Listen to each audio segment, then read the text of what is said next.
drive me mad.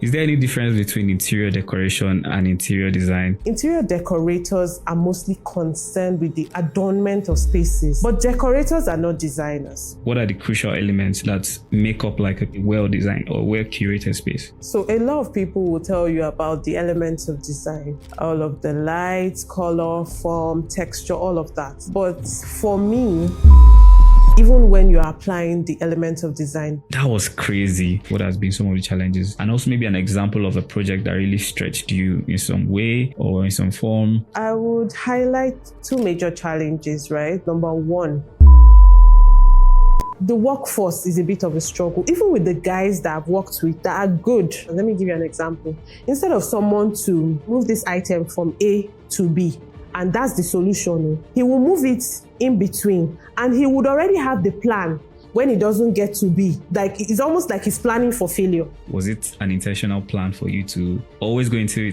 interior design, or did you come along the way? I don't think I planned it, because I think a few highlights from that story. The man that said, how many cakes are you going to bake to make $1 billion?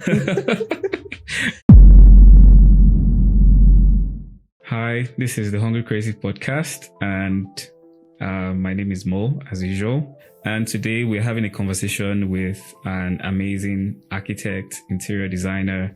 Her name is Hope Allison. We're going to be discussing the craft of interior design. She's still bouncing off the theme of limitless creativity.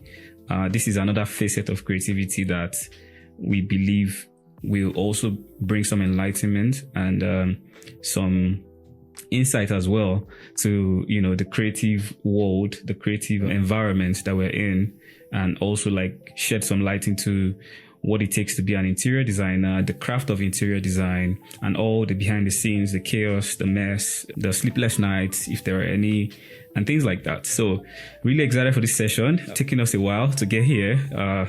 Been tracking and following our guest for a while. And finally, I'm happy that she's here with us. I think it will be an exciting session, like I said. So just a background for Hope. Hope is an interior designer. She actually studied architecture and even proceeded to do a master's in environmental design. Her work has been featured in magazines like Highbrow Living, and she's known for crafting thoughtful, intentional spaces that balance beauty, function, and emotional impact. And I think we will be blessed to hear from Hope today. So Hope, how are you doing today? Nice. I'm very well, thank you. Thank you for having me. And I think I particularly liked the introduction. That was good. Having someone introduce me for a change. Nice. Thank you for having me. I hope our listeners will have a great time. Lovely. I believe they will. Okay, look, let's just dive right into it. So, Hope, you studied architecture, and we were colleagues, even though you were a few years ahead of me in uni. Studying architecture and now practicing interior design, how was that pivot? What was it for you like? Was it an intentional plan for you to always go into interior design, or did you come along the way? What was the story? Like, how did you get here? Right. So, I don't think I planned it. Like, it was never planned, if I'm being honest. And my journey to interior design would date back to me moving to Lagos. So I moved to Lagos for school, to study architecture. But my family, I was the first person at the time to move all the way, for school. My siblings, I'm the middle child of 5 children. And my 2 older siblings, they studied in Port Harcourt. By the way, I grew up in Port Harcourt. They studied in Port Harcourt, and I was the 3rd child, and I said, I think I strongly felt like there was nothing for me in Port Harcourt beyond nursery, primary, secondary school. I just wanted to go far for school. So I got into Unilag and to study architecture, thankfully. And even the backstory before I even got into Unilag, I didn't tell my dad when I was filling my JAMB form that I was going to fill University of Lagos. That story for another day. I had this lesson teacher at the time, the way we all had lessons, they're like home tutors, and we filled the JAMB form together. And architecture, Unilag, he was happy. he was from the West, so he was very happy. He kept encouraging me. And eventually, when my dad heard that I had picked University of Lagos, he was happy. He was okay with it. So fast forward, I got into Unilag, architecture, intense. I mean, you can relate, all of that. But the key thing there was I was away from home. So I didn't have accommodation. We didn't necessarily have any close family in Lagos I could stay with. When I'd come to Lagos, the first time I came to Lagos to do the post-JAM exams and all of that, my grand uncle was still alive and I lived with him, but he lived very far. And very far is, I don't know how well you know Lagos. If you know Suru Alaba, that's the Orile axis of Lagos.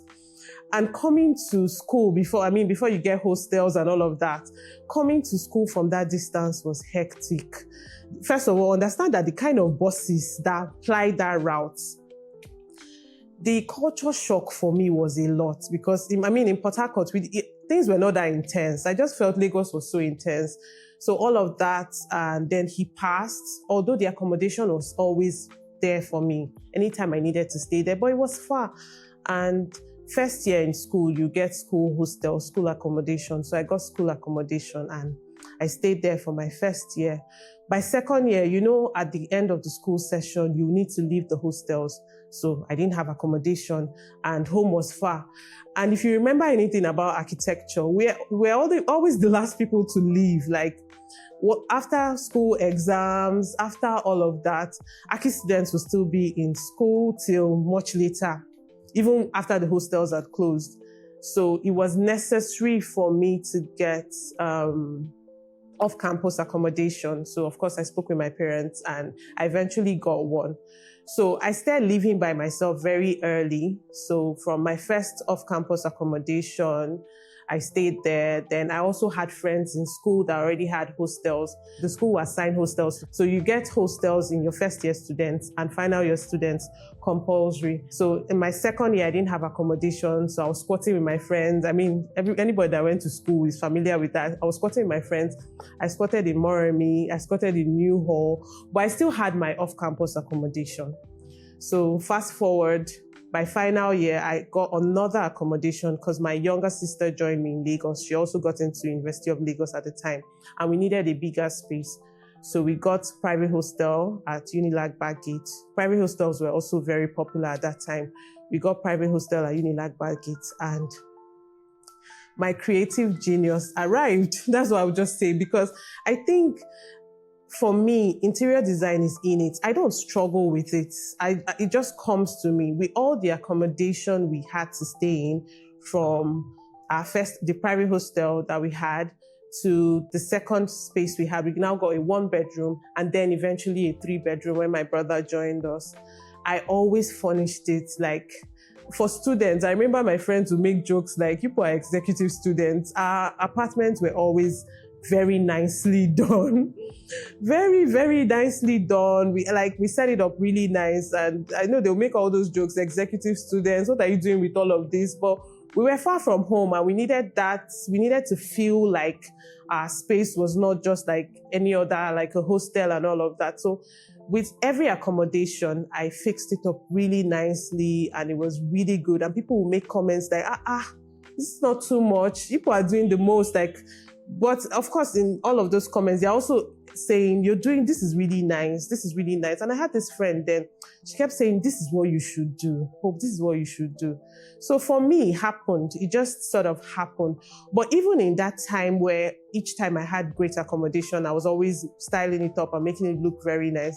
It wasn't at the back of my mind. I mean, with all Archi students, after you've done first degree and the compulsory masters, if you want to practice, we just sort of just tell ourselves we're going to practice so we can also prepare for the professional exams and all of that. So immediately after school, NYSC, then I got a job.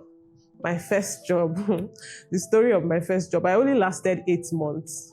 At that job. I got fired, and that's not something I'm embarrassed to talk about, because I think a lot of times people just assume your journey is just going to be smooth sailing. You won't have any bumps or any hiccups sort of. So that happened. And in the time where I left that job and I was in between trying to figure out what's the next thing for me, I started baking. And while I was baking, I was also preparing for my professional exams. So in that space, I met this colleague, because while we're writing our professional exams, we had older architects that had not written the exams. They were like much advanced, they're exposed, they've already practiced for much longer. They were also taking the exam. So one of my senior colleague, when we had, after the exams and we had our dinner and all of that, I said I was going to bake the cake. So I baked the cake, and everybody like, oh, wow, Hope, you baked the cake. This is really nice and all. And he said I should make carrot cake and I should bring to them. And I remember their place was in Lekki Phase 1. And I took it to his house. And the wife was so happy. She's like, you're so talented. This is what you've done. I mean, and it's so tasty. Like, she gave me all of the compliments and things. And I remember this Egbon, he just looked at me and he said, Hope, you're an architect. You can't bake cakes. So it's almost like a light bulb went on in my head. And till this day, I'm grateful for that conversation. He just went like, Hope, you're an architect. You're a bright girl. And he said that you can't bake cakes. No, you're not baking cakes. And his wife, I remember, because she's so sweet and all, she kept saying, no, the next comment that will follow, you can't bake cakes. I guess that was like the real, like, wake up. This is not your long-term plan. And he goes, yeah, how many cakes can you bake to make ~1 billion naira? I swear, I didn't have any response to that. I'm sure I went home and I thought about it. And I was very sad. Like, what are you doing with your life? And then my friend, I'd mentioned I had this friend that kept saying, Hope, you can't, this is what you should be doing. It comes to you effortlessly. This is what you should be doing. And I don't know let me just take you back a bit. So while I was in school, I've always been very entrepreneurial. I always had one hustle.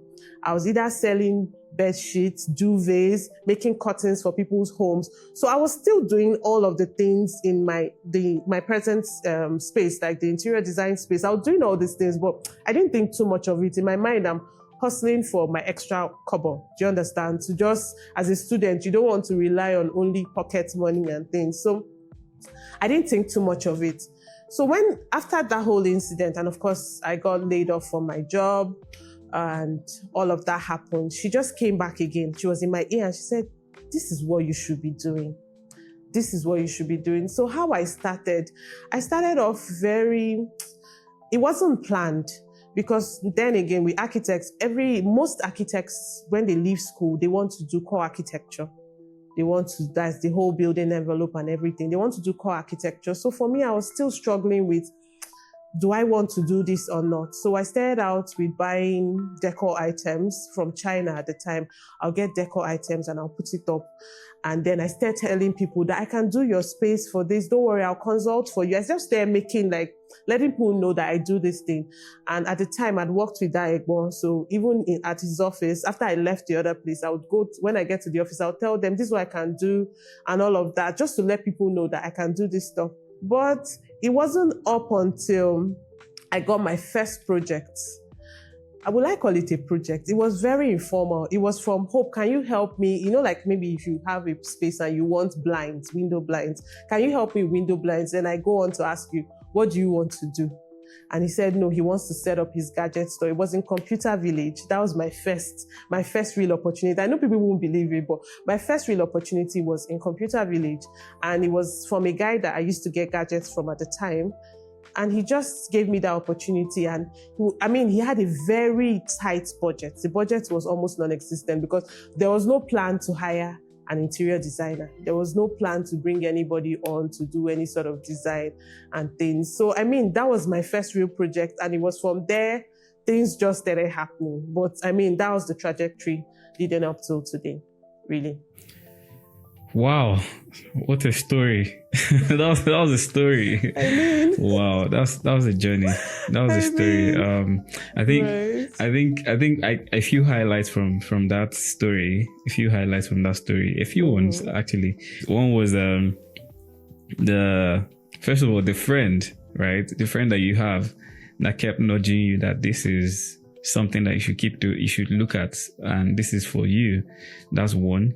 Secondly was the person, the man that said, how many cakes are you going to bake to make 1 billion?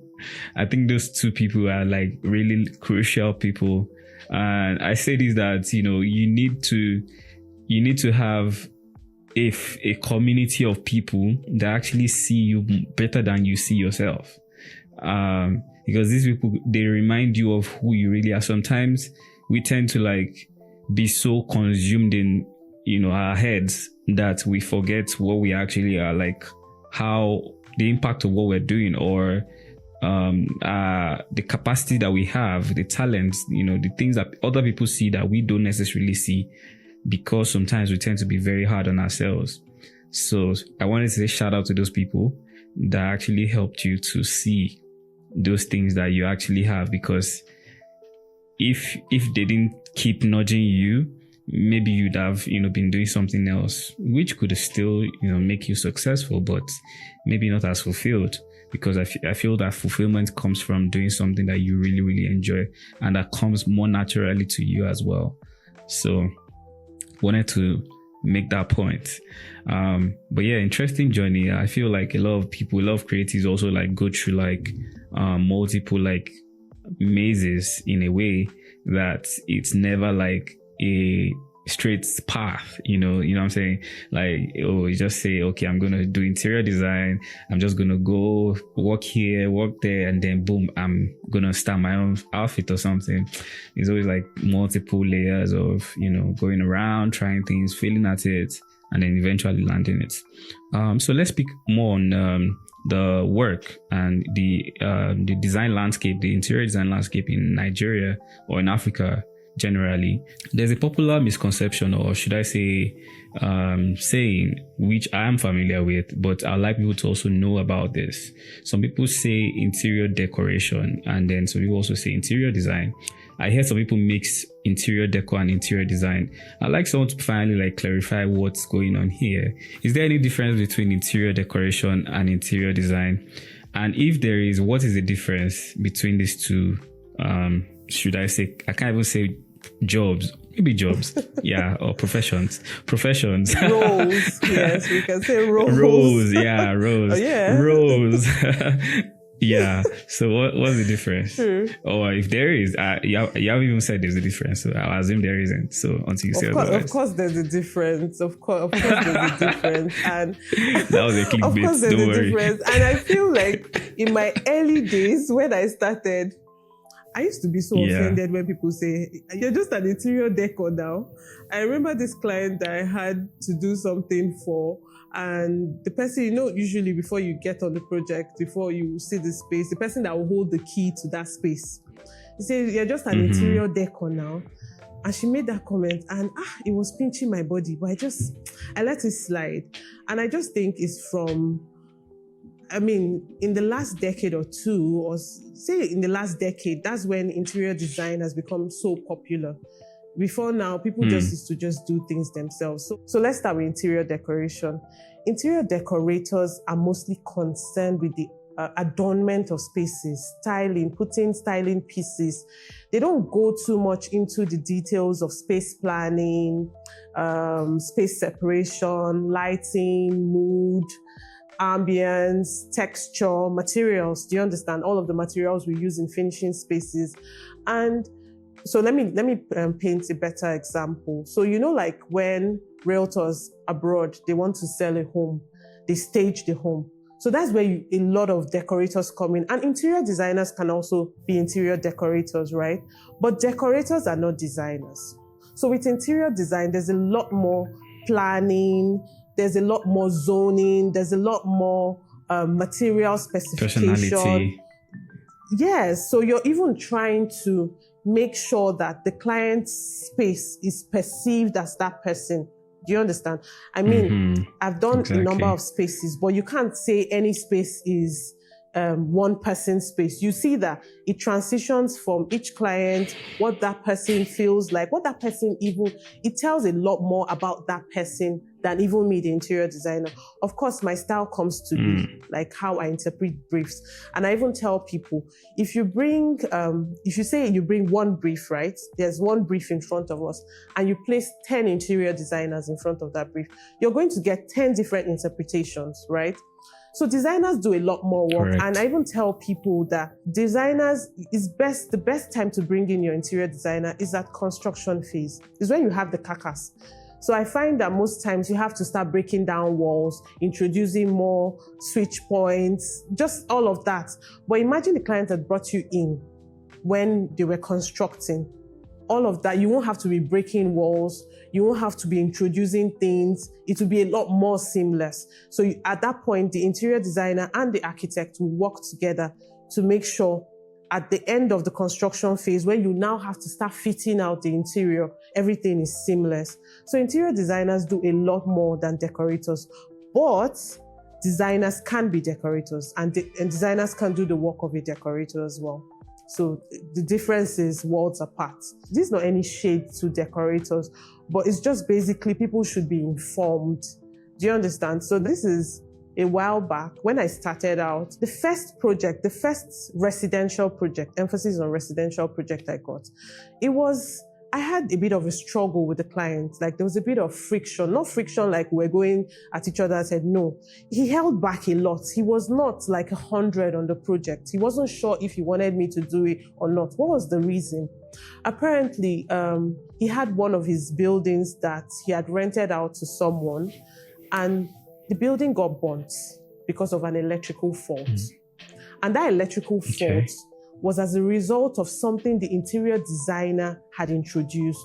So, sometimes people want to put some sort of ambient lights and there's no provision, there's no electrical provision for that. So they sort of have to introduce.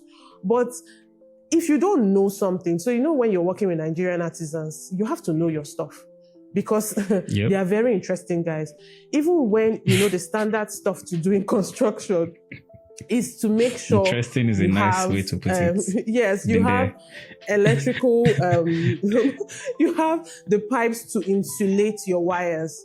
They won't put it there. If you don't put it, like if you don't emphasize, no, you have to do this because if it gets hot, it could lead to something else. So his apartment got burnt. And I think at the time where he had called me to work on another project on his own apartment, himself and that lady, they were in courts and they were going back and forth.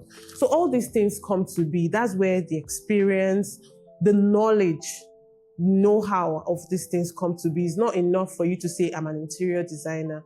How do you manage this type of risk? How do you even manage your workforce to ensure that these things don't happen? So interior designers are definitely not decorators. Okay. Thank you for clarifying that or clearing that up. Definitely agree as well. Let's go into a bit of some more discussions on the topic of interior design. What would you say is crucial to creating or curating a well-designed space? What are the crucial elements that make up like a well-designed or well-curated space in your own experience? Okay. So a lot of people will tell you about the elements of design, all of the lights, color, form, texture, all of that. But for me, balance, even when you're applying the elements of design, balance, then when you're designing a well-curated space is a reflection of someone. There's someone that the users of that space. So if your clients, the user experience of that space is what creates a well-balanced space. So if, for instance, now I design a space and I think it's fantastic, like I love it. You know how when we do things, we're excited about our own creation. And then the client walks in and they're going to use that space and they don't like it. You failed as a designer. You failed as a designer. So there has to be that harmony between your ideas, your concepts, and the end result, which is the brief that you're trying to interpret. There's also that. And I find that when I talked about balance, there's also the challenge of knowing when to stop. So we have so many, like with interior designers, we have so many great ideas. In fact, we live on Pinterest. I mean, we live on Pinterest. But, however, you have to remember that you're still going to localize that idea, you're still going to bring it home. So sometimes there's some concepts that cannot work in Nigeria, for instance, right? But because it looks good on Pinterest, you just want to make it happen. It's like forcing a square peg in a circle, in a round hole. Do you understand? Like, it's not going to work. So I just think designers should be more aware of that. And there's also that place where you just know where to stop. When I'm speaking on know where to stop, when you have so many ideas, you need to know which ideas apply and which ideas don't necessarily apply. So they say, there's this quote, I'm just trying to remember it now. It's basically saying, good design is when you know what not to add on. Like you don't need to take out anything again or add anything. Is that when you get to that point where there's no need to take out or add anything, that you've come to that balance where it's just good it's design, just okay. yes. Maybe this other idea that you have that is so great, it doesn't necessarily have to happen on this project. Do you understand what I mean? So that's where I feel like you've arrived at a great space. You as the designer, you're happy with the concept that you developed and the outcome. The clients too, the people that get to experience that space, be it a commercial or residential. So it's not necessarily residential. For commercial spaces, how does it influence the mood of the people that will use that place? When they walk in, how do they feel? The space circulation, for instance, is it that people will be bumping their heads when they open this door swings in this other direction? So if you, for instance, you got an office floor building, right? This open layout, and you've been asked to partition it. Those are things you consider. What's the private zone, the semi-private zone, the public zone? How much do you want people to see from the public zone into the open office space? So there's just a lot that goes into it. And at the planning phase, you can't ignore those things, because when you're trying to introduce it, just the way you say you can't take out and bring in, if you're trying to introduce it at the end, it will show. It will show that it's an afterthought. So I guess just finding that balance really, and making sure at the end of the day, the client is happy. You've been able to interpret that brief, and tomorrow they will call you in again because you've delivered on your previous, that kind of situation. Interesting. Definitely agree as well with that summary of a well-designed, a well-thought-out space. And I think also when we think about well-thought-out spaces, there's also a thing about how it also impacts productivity or mood, or well-being. In my own case, like a well-curated space is so crucial to my productivity, because I spend like probably 70% of my time in my office space. So it needs to be well put together. It needs to feel like somewhere where I can be creative, right? Somewhere where I can think deeply and focus. So things like sound, things like the lighting, they are very crucial for me. So I think, just to buttress that point about a well thought out space, this also is an example for like creatives, doing work. When you think about your spaces, you also want to have, those elements show up in how you design your spaces, and reach out to a professional to help you when you need it, when you need help. Right? Exactly. Yeah. Luckily, I have a reference point. I don't need to get someone to help me for my office space, at least for my studio space. Just for my studio space. I know you want to disagree, but anyway, I want you to just touch a bit about like the impact. So I know you've been designing like both residential and corporate spaces, and I would like you to just speak briefly on what do you believe is like a tangible impact on well-designed spaces. I know you already spoke about what it takes to create well-designed spaces, but what impact does they, because when organizations think of, we need to retrofit this space, they maybe think, let's just change the furniture, or let's just change a few, elements. But when you're really, really redesigning a space, then you can really see like intention behind it. Maybe like the layout can change, maybe like the colors can change, the textures can change. So beyond just changing furniture or changing fixtures, what does like creating a space, especially like for professionals, maybe like in a work setting, like an office space, what are the possible impacts of that on productivity or work in this, day and age? it's a lot. It takes a lot. It does a lot rather.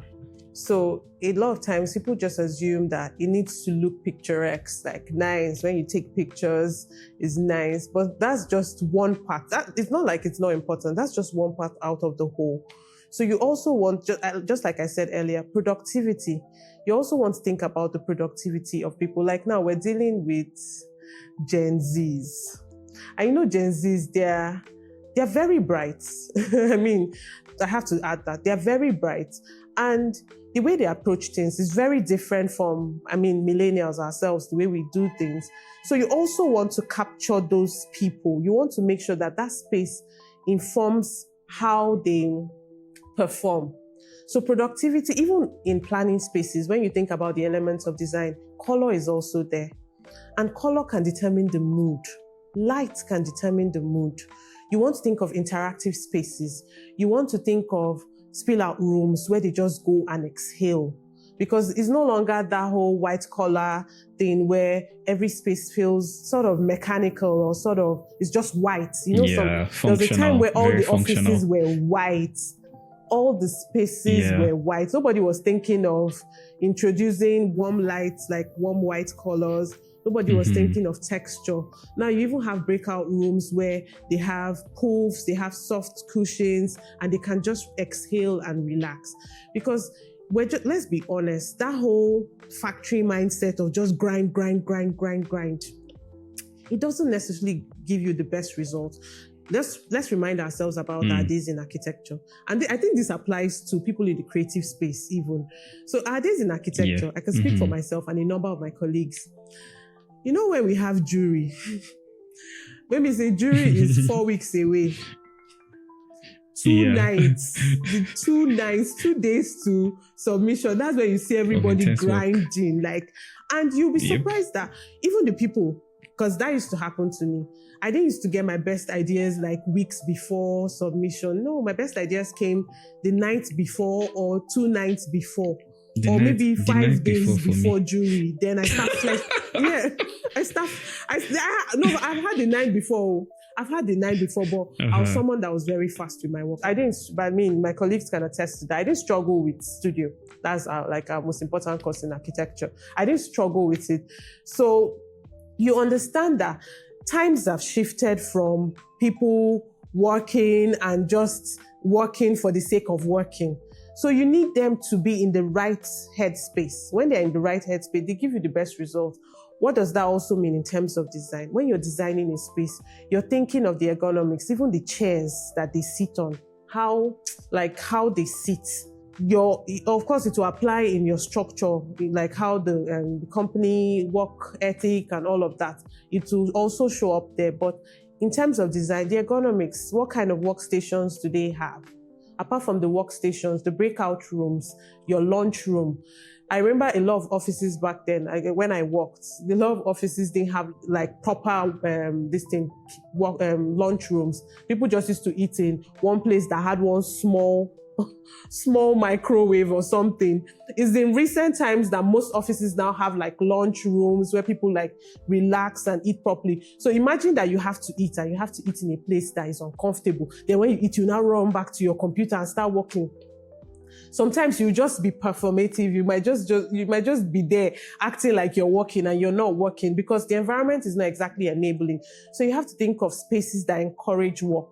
And I even find now with a lot of work from home, hybrid and everything. There are people that like to go into their workspaces, like organizations that have very nice setup. There are still people that on their free days, they will still go in just to get things done because that environment is enabling for them. So all of that still comes to play. Okay. Let's go into another section of this conversation, which is, recently your work got published on a magazine, a well-acclaimed magazine, which is Highbrow Living Magazine. So how did that happen? Yay. And how crucial was that visibility for you? It was like if I mentioned it on the post I put out when it first got published, that it was a full circle moment. So don't let anybody limit you. So when I started out, my first project, I worked on this office in VI for an oil and gas firm. And I remember when the day we were going to style, I ran to Becca Plaza in VI and I went to look for magazines to style the space, the office lounge. And I found Highbrow Living. I think that was the first or probably the second time I was seeing the magazine. And I found it and I took it and I was happy. The picture is great for that desk and all of that, for the lounge space. So I picked it up and I went to style. Fast forward November 2025, my project is in the magazine. So it was full circle moment. I was excited about it because what I try to do is, if I'm passionate about my work, that's a given. If you see me working, I don't think you'll see this version of me when I'm working. I could care less about anything. When I'm working, I'm working. I'm excited about work, even when it's draining. It's not necessarily good, though. Don't get me wrong. There's still that conversation of work-life balance. But I was excited that my work spoke for me because they reached out. So they sent a picture from my photographer's page, the guy that does my interior photography. They sent a picture from his page to my DM and they said, can we put this project up on our next issue? And I was like, wow, that happened. So this wasn't a paid, so it was just like a paid PR. It was just, they didn't ask me for a dime. So the work spoke for itself, basically. So as much as possible, I tell creatives, if you have an opportunity, just make sure you shine through that opportunity, because it's gone are the days where we're relying on who you know. Who you know will take you so far. But if who you know and each time you get that opportunity, you mess it up, it won't count for anything. So that happened and I was really grateful. It was an opportunity to share my work with a much larger audience. That magazine goes far. A lot of people read it. I've seen it on the flights before, from Lagos to Abuja, and it goes far. I'm sure that people that have read it, I don't know I don't know how far it's really gone, and I'm really grateful for that opportunity that our project got to shine. That was brilliant, and I also agree that it's important for, when you have the opportunity to do great work, don't mess it up, because you never know how far it could go. I think that's my takeaway from that one. And congratulations on being featured as well. Hope for more. Thank you. More featured. Thank you. Of course. More featured projects. Of course. We're working towards Arc Digest. Yeah. Lovely. That's the next goal. And then Dizine and yes. and so on and so forth. And of course, and it's and it's achievable. You have Bazaar, all of them. It's achievable. Yeah. It's achievable. Yeah. Tolu Ruby's Polaroid, our work got featured in Digest, Architectural Digest, number of times. Right. I wanted to even speak to that. I wanted to speak to that. I wanted to speak to that, and this is for my architectural colleagues. I find that people that have a background in architecture, if they pivot to anything, wherever they find themselves, they just excel. They just really, there's this spirit of excellence that just follows architects, and you're happy to see your colleagues do great things. So, I love it.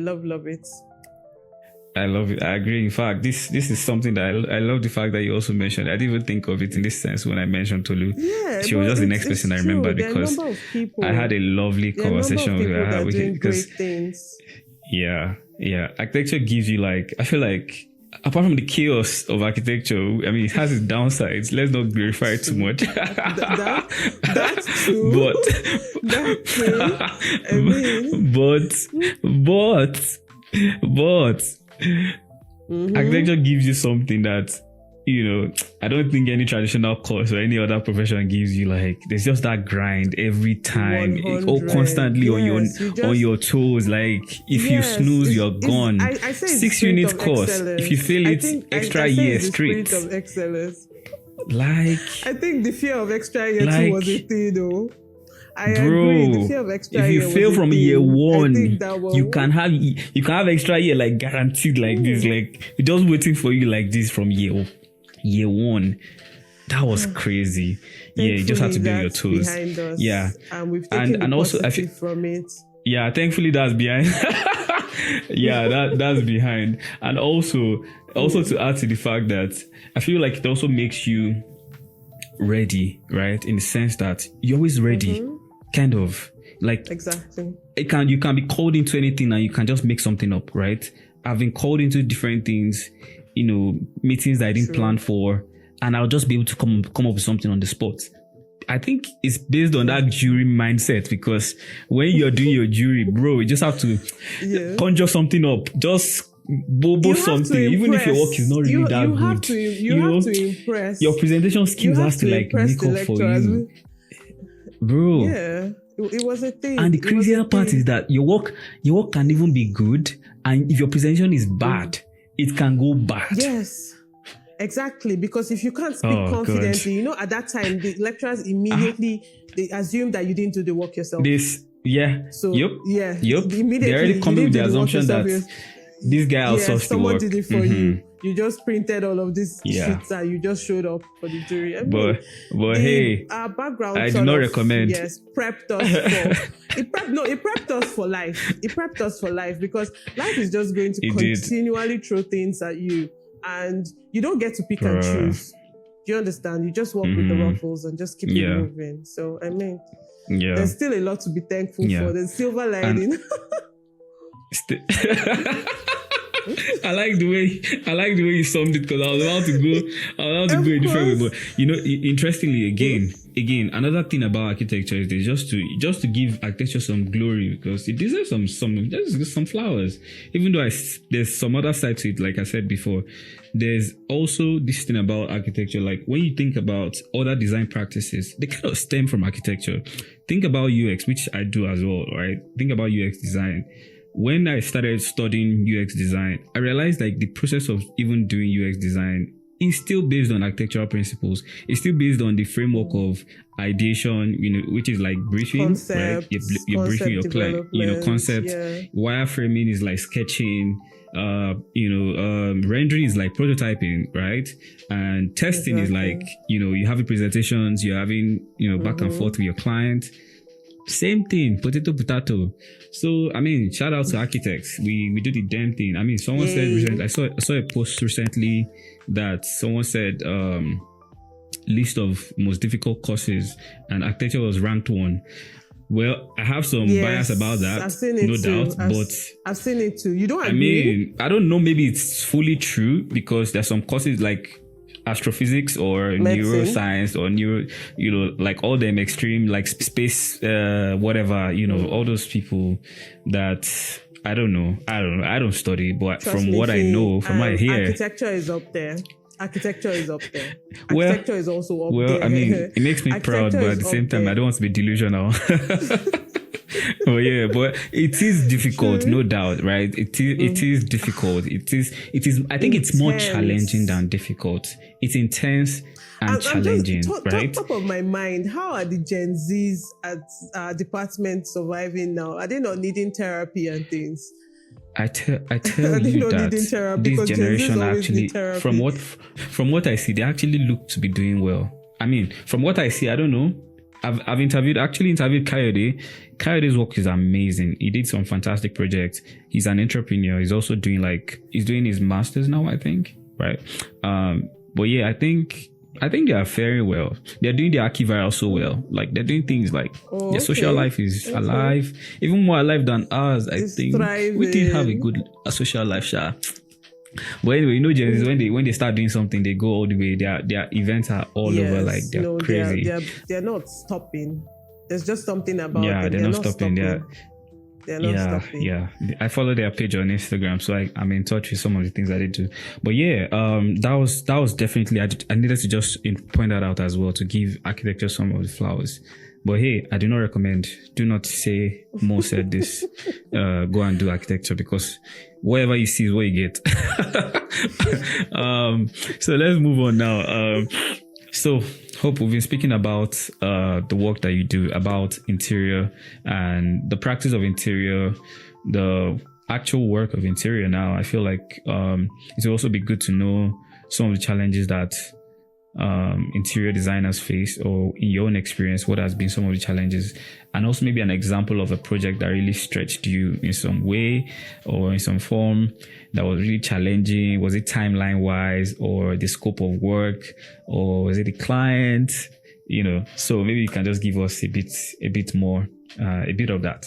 Okay, so I would highlight two major challenges, right? That I feel everybody in this space can relate to, as interior designers, can relate to. And for starters, artisans. Number one, artisans. I think anybody that is in this space that is doing some sort of renovation, remodel, everybody can relate to the workforce. We don't have the best of hands. Let's just put it that way.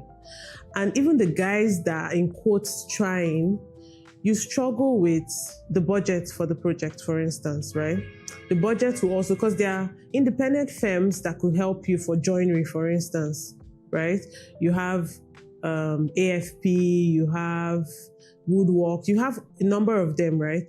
But will your client be willing to pay the premium for that service, for instance? So when you now come down to deal with the everyday artisans, then you now understand that when you're doing anything in entrepreneurship or this work, you need God. You need God, because the challenge, another major challenge with them is they are so unpredictable. So I find that when Nigerians, because in recent times, and this is not recent times, maybe in the past decade, you find that people will say the best POP guys are Ghanaians or Togolese or Benin people, all those people, they'll prefer those guys. And I did some digging to find out why were those guys like the preferred. Do you understand? They always prefer those guys for those type of works. You find that in those countries, they have like some sort of skills acquisition where everybody must have some sort of skill. Like they have to learn a skill. They have to learn something. They are not relying on only going to school. Do you understand? So it's also sort of in their curriculum. So they are better. You find that they are better because, do you understand?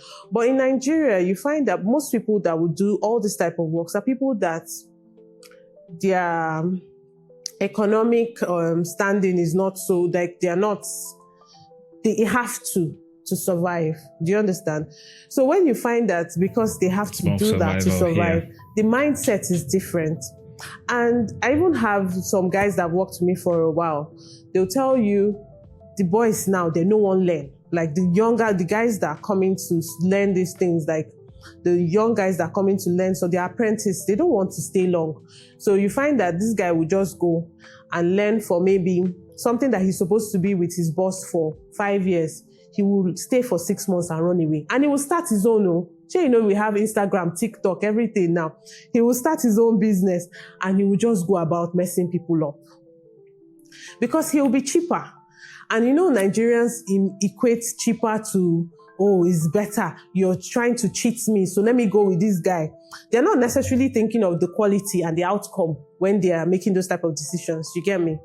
So we have that situation in place. So the workforce is a bit of a struggle. Even with the guys that I've worked with that are good, you still find that the mentality is same. The mentality is same. There's still that,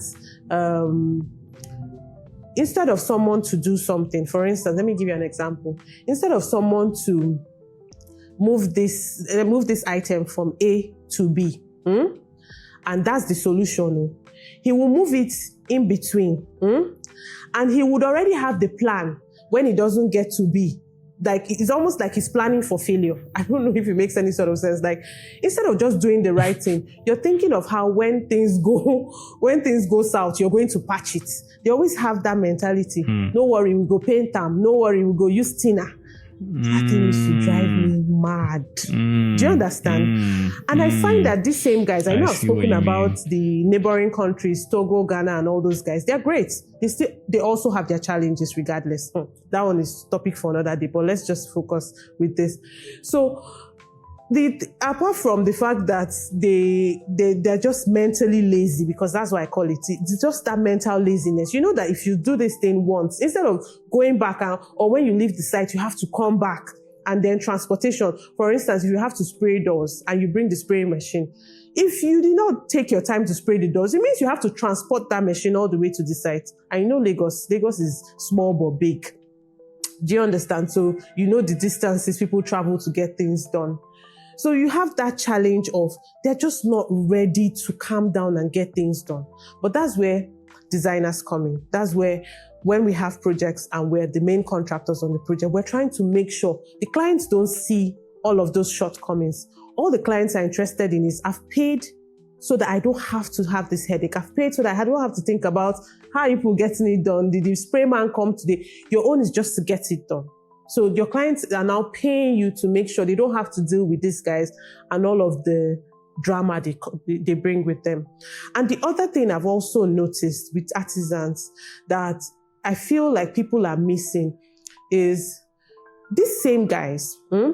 These are Nigerian artisans. You know, they work for foreign companies. So they are foreign companies that are based in Nigeria doing the things we do. They make furniture locally, doors, windows, things. Do you understand? They do different things. These guys work in those companies and they are able to perform. So you now find that there's a gap. When they are not working with the company guys, they just immediately think that they can get away with trash. Do you understand? They can get with like below par performance. But when they go to those places, they straighten out.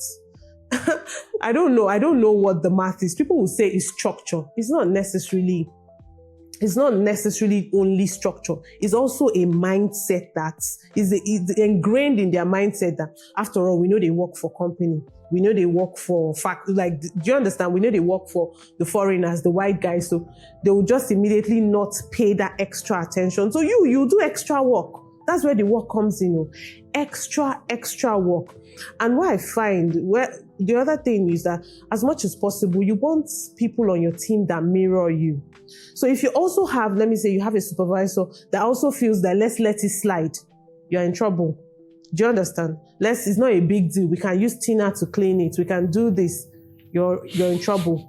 So you also have to make sure your team, your workforce, they mirror your mindset. They mirror how you think. Like I remember there's this project we finished. Where it was outside Lagos. It was all the way in Anambra. And we're on that project for 16 months. Oh Lord, have mercy. Anyways, I remember cause I couldn't be in Anambra every single, I would travel, I'll go, come. And I remember one time that I'd visited sites and I wasn't speaking with the guys. Let me say I was speaking with my supervisor at another corner of the site still. And I overheard them. When guys are walking and they talk amongst themselves, you say, man no go gree for that thing. Man no go gree. That, you understand? So you now there's a lot of work you have to do to train the people that work on your project. So you find that sometimes clients will see. What did that mean? My hand no go agree. Ma, they call me Ma. Ma no go accept that work. There's no way you can do okay. So he's run into some sort of he's met some sort of roadblock, and that other person is telling him, don't even go and tell her that she's not going to accept it. Do you understand? Ma no go agree for that one. That's good. That's good.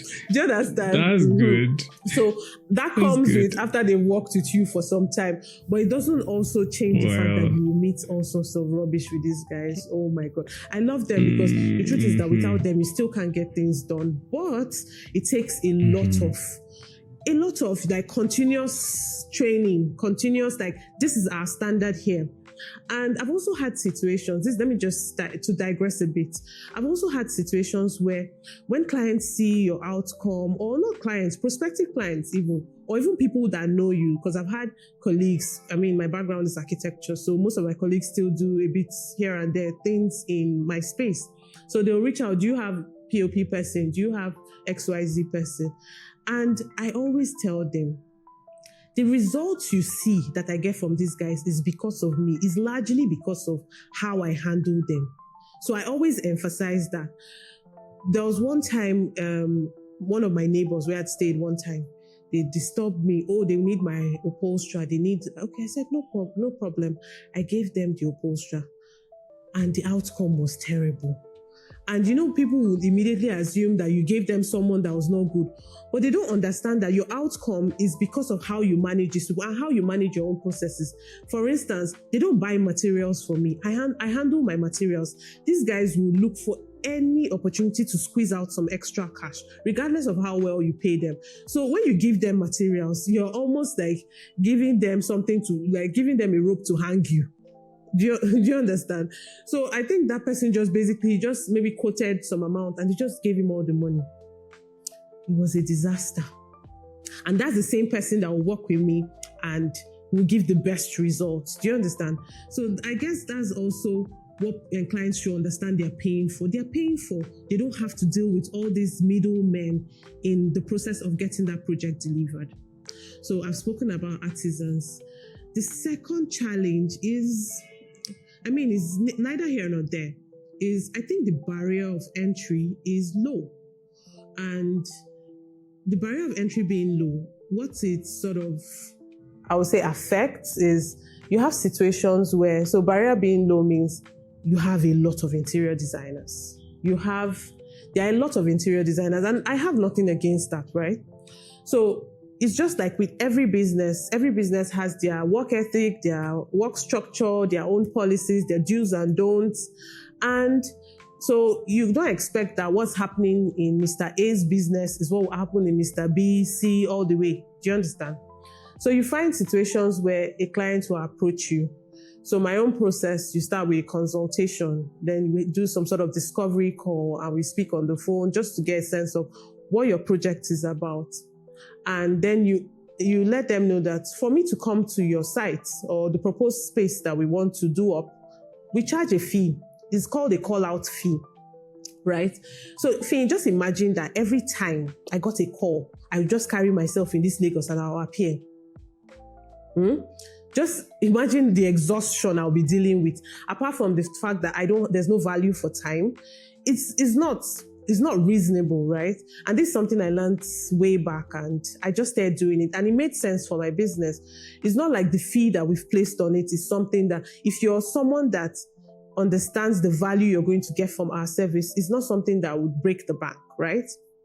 So I got this call one time and I'd explained to the proposed client at the time, prospective client, and I'd explained to him that this is what we do.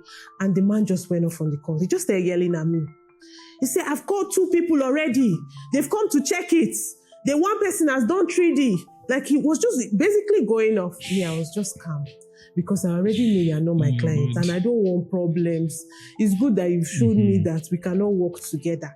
Do you understand? So I just politely told him that, sir, that's our own standard. That's how we engage our clients. We don't go to the site without being commissioned, like pay the call-out fee. And, they'll say don't do things like the West, but it's working. When you see something that is working, apply it. Do you know that if you live abroad, you can relate? If you want to get a painter to come and do an estimate, you're going to pay him a fee for the number of hours he's going to come and do that measurement and all of that.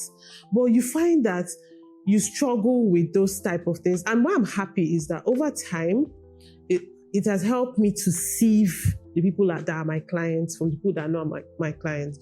So you have artisans, you have that the market is I won't say saturated because there's a place for everybody. Even if, for instance, I do the best work, I can't service everybody. I can't handle all the projects. Do you understand? So there's a place for everybody. And there's also that consciousness. I'm very aware of who's my client? Who are the people I want to work with? Where do I want my business to place in the next 5 to 10 years, right? So as that awareness is present in my mind all the time, I'm always trying to remind myself that these are not the kind of projects that will align you for this goal, and those are not your projects. Then, of course, the projects that align, you go through with those projects. And this is not to say that because the person, the person that reached out couldn't pay and this thing. I always tell people that there's a difference between having money, because some people will tell you, oh, but he has a lot of money. Having money is different from the willingness to pay for a service. 2 different things. Do you understand? So some people will have a lot of money, but you just see them do, like, you even be surprised. Like, they'll spend a lot of money, but the outcome, you too, you'll be worried for them. But I mean, it's really none of your business, right? But so those are some of the challenges. Then you also mentioned a real life experience of some of the challenges we experienced. So I've spoken about Artisans. I mean, the project I had outside Lagos, it's, I don't want to go religious, but it firmed up my faith in God. You know, those are projects that at some point you just tell yourself that I just need to be alive. I don't care for this anymore. Let everybody just rest. Because you know the thing with this our work, projects outside Lagos, projects outside your vicinity will test you. And this project wasn't just outside Lagos. It was all the way in the east. And you know what we're presently dealing with in Nigeria? Insecurity, bandits, all of that. It was all the way in the east. And it was not in the state capital. It was in somebody's community, in someone's village. Do you understand? Country home. And it was a very, so that project, I'm very thankful for that project, because that project opened me up to how much more I can do. Do you understand? In terms of the work, because it was renovation. The house was built in 1988, precisely. And let me shock you. Fun fact, it was designed by Femi Majekodunmi. The same Femi Majekodunmi, FMA. Yes. So I can't name the client, obviously. So their dad is aged now, but his kids, his children came together and they renovated the country home. And it was a fantastic project. But there were several bottlenecks. And it just taught me a lot about myself and how I prefer to approach projects. Let me give you one of the examples for that, because there were several things that happened on that project, but we won't have all the time. So let me give you one that you can relate with. Transportation of goods is not for the feeble of heart. So I finished that project. We concluded that project December of last year. December of last year means, you know what the festive season looks like. Once it's the festive period, you know how everything is like rush hour in Nigeria, particularly in Nigeria, it's rush hour. So we needed to do all of the joinery, wardrobes, kitchens, and it was a big house. We had 15 rooms in the main building. The BQ had 4 rooms. Everything was a complete tear down, tiles, doors, windows. We broke down all the bathrooms, like everything you can just think about for complete overhaul. That's what we did on that project. So how we handle our joinery is we do all of the cutting lists. I don't know how to explain this to your listeners, but basically all the drawings for the wardrobes and the kitchens we want to install. Yeah, all of that. We do all of that. So once we've done that, we'll measure all of the boards we need, the quantities. We had over 300 boards that we had to cut. So we took them to the factory. We did all of that. So it meant I actually needed a 10-ton truck to move all of the pieces of wood to the east. And we had concluded, I went to some park in Mushin. We were moving these things from Ojota in Lagos. And I went to some park in Mushin. We got the vehicle that was going to move all of these things to the east. We're loading this vehicle. The company closes because the foreign company where we cut our boards, they close at say 6, 7. We were loading. They had to leave some of their people with us. We were loading our vehicle till almost 11 p.m. in the night. And I had to be there because it was a crucial, I won't feel, you know, that kind of, sometimes people say delegate. I won't be able to rest because I know how much, I know the value of the goods that were moving, and I just needed everything to be okay. So me and my guys were there. We had loaded this vehicle. We had concluded with this guy, that's the transporter, how much we were going to pay. Faye, will you believe that after we had finished loading the vehicle and it was time for him to move, he said he would not move except to pay an additional 80,000. Do you understand? I was furious. But you understand that these guys, that was his plan to mess me up, right? But I knew that there was something bigger at stake.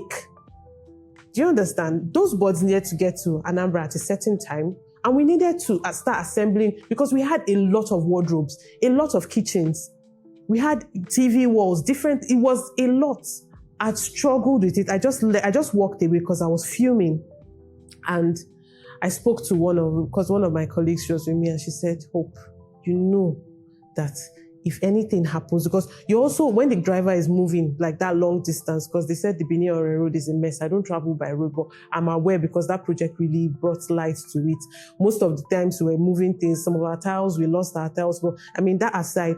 So you want that driver to be in a good headspace to carry your goods so that your goods get to the location in one piece. I had to pay that money. Last minute. And understand that what he had charged us, he had already overcharged us. So he was basically taking the piss.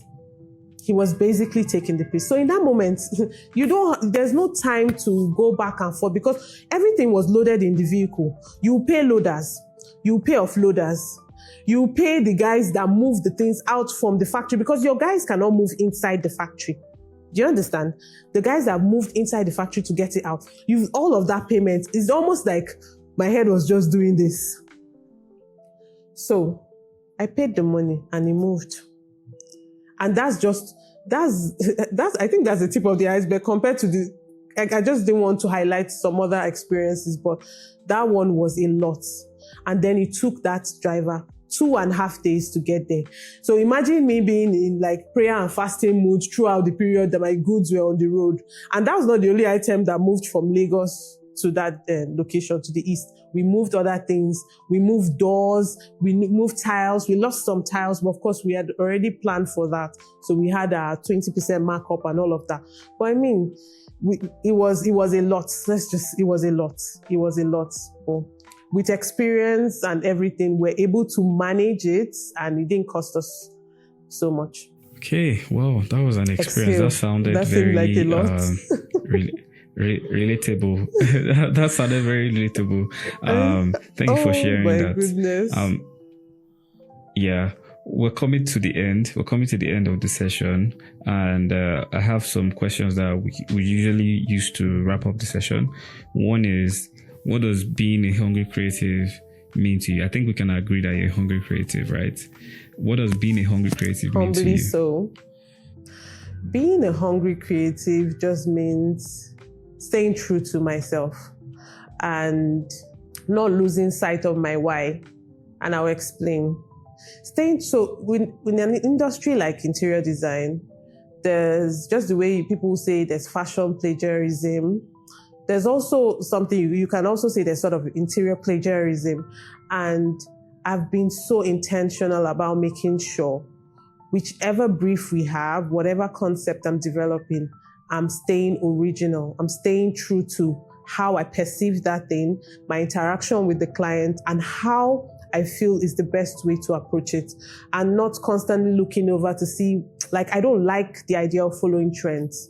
So being a hungry creative, I just want to stay true to myself and true to my why. So wherever you see my work, you know it's my work. You don't immediately think, oh, do you understand? Immediately you see my work and let my work speak for me, as it has done leading up till now. Amazing. I love that one. I really, really love the answer. I think that's the first of its kind. Definitely, I'd have expected something like that from someone like you anyway. Being our first interior designer guest. Yeah. Okay. Thank you. Our last question, which is our normal culture here, is what are you currently doing to be a better version of yourself? I'm learning to live more and grace myself. Live more and grace myself. So I think I've been someone that I'm learning, so I'm still in the works. I've just been really hard on myself. And I find that some people that haven't achieved as much as I've achieved in this short time, because my business is only 7+ years, and I think we've done quite a bit, if I do say so myself, quite a bit of excellent work, emphasis. So I'm learning to grace myself, basically, and just exhale. Because there's so much, I think the internet just feeds us a lot with everyone's lives. You're constantly consuming so much, and you forget to just take a moment and define what you want your own life or what you want your own outcomes to look like, and not necessarily compare. I'm not even someone that compares myself with anyone, but I'm learning to grace myself. I think I'm hard on myself on my targets, the goals I'm supposed to have achieved. Like now we've come to the end of this year. There's some things on my goal list that I didn't achieve. And in my normal Hope self, I'll be really hard on myself, forgetting all the great things that I've done. Do you understand? All the exceptional things I've done, and things that just sort of flowed into my life with ease that I didn't even have to work hard for or move a muscle for. So I'm just learning to exhale, like live in the moment. And I think it will make my outcomes will be better when I approach life that way. And I'm not too hard on myself with everything I want to achieve, because I feel I flourish when I'm just flowing and I'm not forcing things. So that's the headspace I want to be. Learn to travel, do other things outside of my work, and not just let work swallow me up and that's all that is about me. Just live a little. I love it. I love it so much. All right. Thank you so much. We've come to the end of the session. Hello, everyone. My name is Hope Allison Oguru, and you're listening to the Hungry Creative Podcast. Don't forget to subscribe so you can listen to more interesting topics from our host, Mo. Minimalism is not for us. I've always said this. That's ill. Maximalism feels more like us, because the way we talk, our dressing, like every single thing, Nigerians are generally loud people. What is really lacking in that space? Why are companies in the rest of the world, in the West, why are they finding it difficult to trust African-based creatives? The mistake that we make on the African side